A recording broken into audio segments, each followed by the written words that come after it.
माशरती problems को वसी करने के लिए, खत्म करने के लिए दूसरे मुल्कों में चले जाते थे और वहां पे दूसरे मुल्कों में जाके रहते थे, कारोबार करते थे, नौकरियां करते थे और अपने घरों में खुशहाली पैदा करते थे।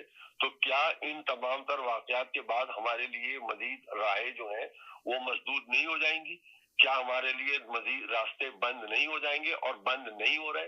कितनी जगहों पे आप ये देखें कि मुसलमानों के लिए उन्होंने इमिग्रेशन में सख्तियां कर रहे हैं, उनके लिए तालीम के हवाले से उनके लिए सख्तियां पैदा की जा रही हैं। तो हमें इसके लिए सोचना पड़ेगा कि ये हमारे जज्बाती या इंफरादी फैसले क्या हमें कोई अच्छा मुकाम दिलवाने की कोशिश कर रहे हैं या हम अपने आप को मजीद कैद तन्हाई के अंदर बंद करने की कोशिश कर रहे हैं।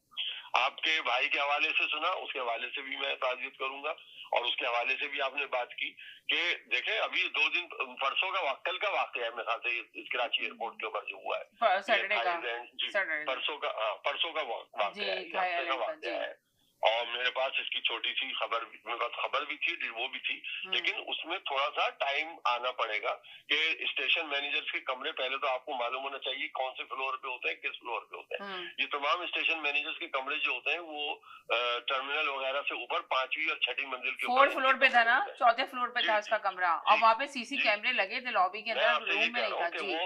उनके तमाम कमरे जो होते हैं जो फ्लोर ऑफिस 4थे फ्लोर पे था उसका कमरा, लेके 6ठे फ्लोर तक है, मुझे मालूम है।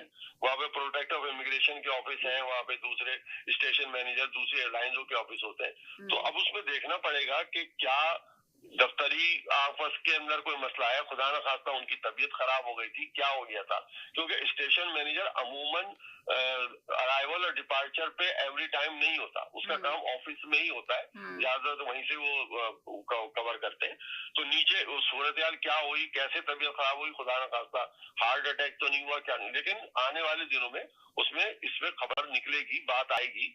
और ये काम एयरवाइज या किसी साफियों का काम नहीं है कि तहकीक करें और उसका वो तज्जिया पेश करें। तहकीक की बात नहीं है, साफियों का काम नहीं है, आई नो, मगर ये कि जब ये खबर आ गई एयरवाइज जियो पे और सारे चैनलों पे, बड़े बड़े चैनल पे आ गई, तो उसके बाद उनको चाहिए ना कि वो जाके जी बात तो करे ना उन लोगों से कि भाई आगे खबर में क्या है, इन्वेस्टिगेशन तो पूरी होनी चाहिए ना, वो अमले को खड़ा करें जो उनकी के साथ काम करता था नीचे, आखिर किसने यानी तशद्दुद दिया, किसने क्या किया। जी सुनने वहाँ पे ऐसा ही हो रहा होगा कि कैमरों को भी देखा जा रहा होगा और उनके जो मुलाजमीन है उनके बयानात भी हो रहे होंगे और 1-2 दिन के अंदर वजाहत भी, और चले अल्लाह करे वजाहत आए। हमने भी इसीलिए इस प्रोग्राम के अंदर थोड़ी सी बात मेंशन की कि वजाहत आनी चाहिए और जरूर इसको लाए तकमील तक पहुंचाना चाहिए। ये नहीं कि खबर बन के खबर की तरह दफन कर दी जाए, खत्म हो गई वो खबर, एक खबर थी खबर खत्म बस। लेकिन अब उसके साथ ये कर देना कि पाकिस्तान में तो कुछ भी नहीं हो रहा, लाकानूनियत है, तबाही है, कुछ नहीं होगा।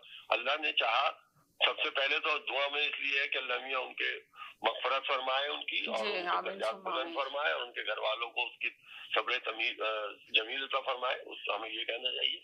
और दूसरी चाहिए कि पता चले कि असल हकायक क्या है, असल हकायक क्या है। सबसे मेन चीज ये कि असल हकायक सामने आने चाहिए और सच सामने आना चाहिए।